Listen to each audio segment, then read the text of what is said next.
जरा सोचिए, वही घर, वही आंगन, एक और रंग बिरंगी रोशनी, ढोल की थाप, हंसी की गूंज और बहन अहाना के लौटने पर पूरे परिवार की आंखों में चमकती हुई खुशी।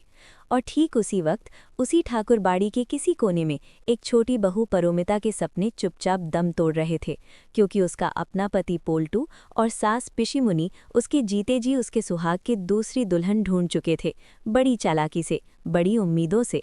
पिशीमुनी ने एक मासूम सरल लड़की पुजारी को इस घर में बुलाया था, मन ही मन ठानकर कि जैसे ही परोमिता तलाक के कागजों पर हस्ताक्षर करेगी, उसी क्षण ये नई लड़की इस घर की बहू बन जाएगी।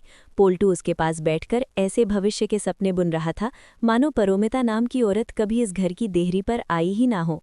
उसकी आंखों में तलाक की बेचैन चमक थी, दूसरी शादी का नशा था, और उसी नशे के बीच परोमिता चुपचाप अपनी बच्ची को सीने से लगाए सब कुछ जानकर भी मुस्कान ओढ़ने की कोशिश कर रही थी, क्योंकि मामी माँ ने उसे समझाया था कि अगर वो टूट जाएगी तो पिशीमुनी और पोल्टू की जीत हो जाएगी।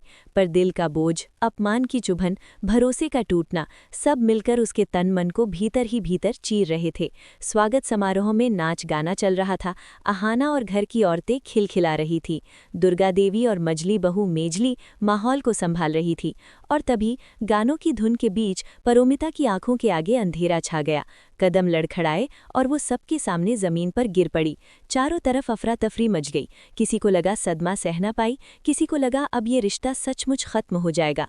बड़ी माँ ने कांपती आवाज में वैद्य को बुलाने को कहा।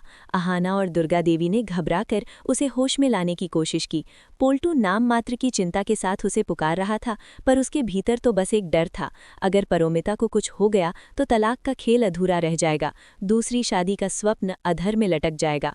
कुछ ही क्षण बाद वैद्य आए, जांच पड़ताल हुई, घर में गहरी चुप्पी छा गई, सांसें थम गई, और फिर वैद्य के होठों पर उभरे कुछ शब्दों ने पूरी ठाकुरबाड़ी की तकदीर बदल दी।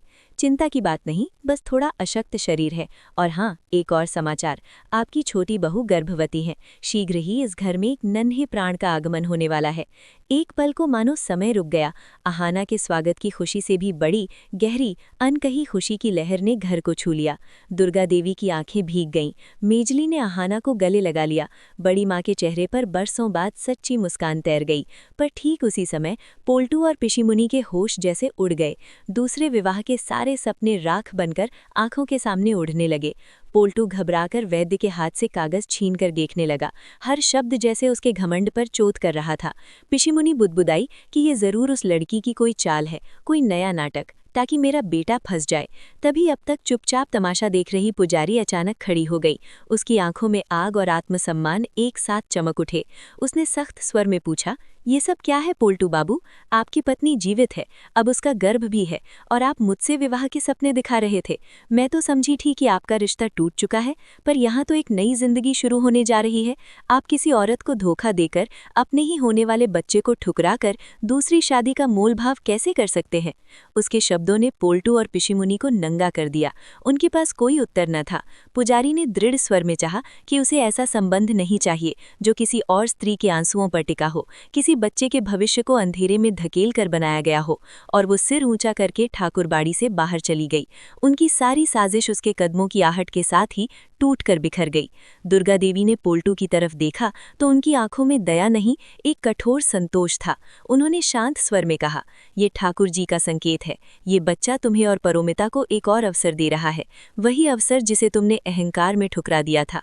अब तुम्हारा प्रायश्चित यही है कि तुम अपनी पत्नी और अपने बच्चे को सम्मान के साथ अपनाओ। पोल्टू के पैरों तले से जमीन खिसक चुकी थी, तलाक के सपने, दूसरी शादी की चाह, सब कुछ बेमानी हो गया। परोमिता का बेहोश होना जो उसके लिए कमजोरी का क्षण लग रहा था, वही उसके जीवन की सबसे बड़ी ताकत बन गया।